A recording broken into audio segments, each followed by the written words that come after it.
The firestorm over the shooting of an unarmed African-American teen, Trayvon Martin, threatening to become an inferno tonight with a massive rally planned in Florida, one day after Trayvon's devastated parents attended a Million Hoodie March in New York. We're going to prosecute George Zimmerman. Yeah! We're here to stand in solidarity. If the races were reversed, you'd either have an in-jail black man or a dead one. One or the other.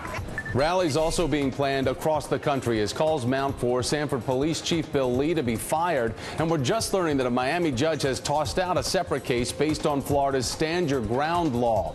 Today, I'm Thomas Roberts, and topping the agenda this morning, the outrage and the calls for justice. Tonight, a rally in Florida is going to be led by the Reverend Al Sharpton. It's expected to draw thousands, all in the name of Trayvon Martin, an unarmed teen gunned down in a gated community after walking to the store to buy Skittles and an iced tea. Over 1,000 supporters gathered on the streets of New York City last night in a Million Hoodie March to honor Trayvon, who was wearing a hoodie the night that he was killed. Many of the protesters chanting, "I am Trayvon Martin," and his parents demanding justice. Our son is your son. Yeah. I want you guys to stand up for justice and stand up for what's right. Yes. This is not about a black and white thing. No. This is about a right and wrong thing. Today marks 26 days since 17-year-old Trayvon was shot and killed in the self-appointed neighborhood watchman who told police he shot Trayvon in self-defense. That is George Zimmerman, whose actions that night have been under scrutiny ever since. Well, he remains a free man, and he still has a gun. Today, Sanford City Police Chief Bill Lee Jr.'s job is on the line after receiving a vote of no confidence last night. And even Sanford's top city official is apologizing for the lack of a thorough police investigation. I truly want everybody to know that I take this personally. I can't right the ship in one day, obviously, but I know there's a lot of tension. NBC's Ron Allen is live in Sanford, Florida. So, Ron, let's start with this. Trayvon's parents, they've started an online petition. It's really staggering how many people have now signed up on this, but it is calling for the prosecution of the alleged shooter, George Zimmerman. But remarkably, there's almost 1 million signatures so far. So how do you think this pressure is being interpreted in Sanford and the possibility of an arrest for Zimmerman? Well, the city officials here are certainly trying to do everything they can to listen to what the community is saying. The mayor, who we heard from yesterday in that soundbite you played, was very contrite at that hearing. It was a session by the NAACP where there was a litany, a long line of community residents coming in, airing grievances about the police going back years and years, most of them about how young black men have been treated here by the police, allegedly. The city manager is the person who can fire or retain the police chief. He was at that meeting last night during that vote of confidence. He has said that he is going to wait for the grand jury process to play out that the state has initiated and the federal investigation before he makes a decision. But he has not said whether he will perhaps suspend the police chief or have place him on some kind of administrative leave or make some kind of gesture that would show that the city fathers here are responding to this pressure. The pressure is enormous, but you have to remember that the police here are still digging in, to use a phrase. They are firm in their resolve so far that Zimmerman was exercising self-defense. In a statement, they have said quite clearly that it is their understanding that Zimmerman was not confronting, was not pursuing Trayvon Martin when this incident happened. And at that moment, Martin was the attacker, that Zimmerman was returning to his car and awaiting police to arrive at the scene of that townhouse, which that interpretation of events that the police are sticking to just defies what so many people think happened based on hearing the tape, the 911 tapes about what was going on that night. Again, just very different versions, different visions of what happened that night, but the police are sticking to their story. So yes, tonight there will be perhaps hundreds, perhaps thousands of people here for this march that's organized by the Reverend Al Sharpton and others. There was going to be a gathering at a local church. There is now some expectation that that gathering might be so big that it might be moved to the Civic Center here and a local park outdoors. So again, unclear what's going to happen. but there is a lot of passion here, there's a lot of pain here, a lot of emotion, so it's going to be a very big night. As you talk about, Thomas? the Reverend Al Sharpton is going to be there. We're going to talk more about that in a second. NBC's Ron Allen reporting live from Sanford. Thanks so much. On that front of the march this evening, I do want to pass along that the Reverend learned this morning that his mom had passed away.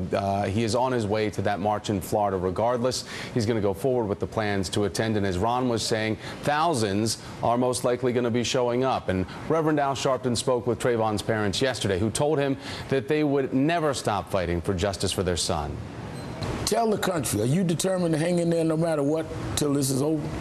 Till the day I die. I'm a mother, and I want justice for my son, and I won't stop until I receive that.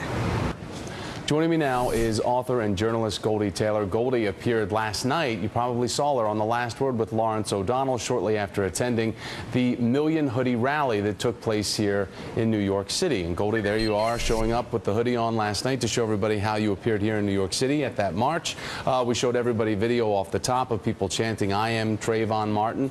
One of the sad aspects of this case that's really opening up the dialogue right now is the fear that exists in this country for young black men. You've spoken personally as what it's like to be a mom. Sure. And your worries for your own child. How does this put a spotlight, a white-hot spotlight, on that conversation and the fact that we need to be talking a lot more about this? No, I think for the first time, a real and meaningful conversation has been opened up about this.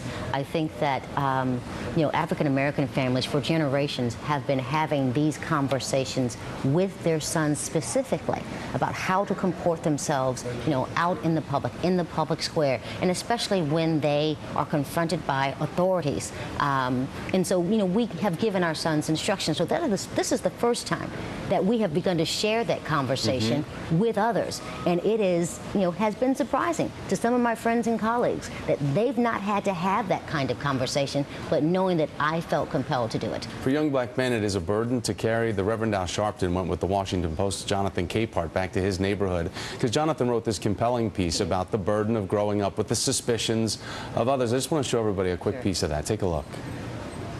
You're being warned about how police may perceive you or how police might misconstrue who you are. The key is don't give them a reason, don't give the police a reason to stop you. That's what's sort of hit me so hard about Trayvon Martin. He was 17. I was 16 when I moved to this neighborhood. I could have been Trayvon Martin. And even though this is 2012, the additional horror of the Trayvon Martin story is realizing that I still could be Trayvon Martin because of someone else's suspicion. Is that the big point that's coming out of all this, more of where the conversation needs to go from using the tragedy of what has happened to Trayvon Martin, what's the post-tragedy, still that no one's been arrested, but the fact that that does exist for grown men in this country as well? It does, absolutely does exist for grown men. I would go further to say not just give them a reason, but not give them an excuse to stop you. Both of my brother and father were murdered. Those cases go unsolved today. No one was arrested, no one was brought to trial, certainly no one was ever sentenced in those murders. And so this is very personal for me. It is stark when you look at the statistics around sort of the intensity of investigation or the severity of sentence. The difference is not on who the shooter is or who the murderer is. It's always on who the victim is and what background they might come from. And so we've got to have a real conversation about profiling, whether it's among race or ethnicity or among, religious differences. We've got to have a meaningful conversation, come to grips with ourselves about what we're doing to us as a country. For the youth of today, they probably don't know the name Emmett Till very well. That's right. For a lot of people, though, this is going to spark a lot of memories of that and draw a lot of comparisons and correlations to Emmett Till, who was lynched back in 1955 while visiting relatives in Mississippi. Do you think that this is a watershed moment right now for modern day conversations to be had and for our youth of today to get involved, to help enlighten all of us as we see what happened with Trayvon, but to help enlighten all of us so that we can make sure that something like this doesn't happen again? Every so often, all of the pieces come together in a case like this one. The very idea that Trayvon Martin did not have a criminal history. He did not have a disciplinary record in school. By every account, he was a gregarious, wonderful kid who wanted a career in aviation mechanics. And so if he had been tested positive for drugs that night, if he had been carrying anything other than a bag of Skittles, we wouldn't know his name. But the very idea that this is the killing of an innocent allows us to have a conversation about what's really happening out there in our streets. Goldie Taylor, Goldie, nice to see you this morning. Thanks for taking time out for us. We do appreciate it, also for your personal story and your insights.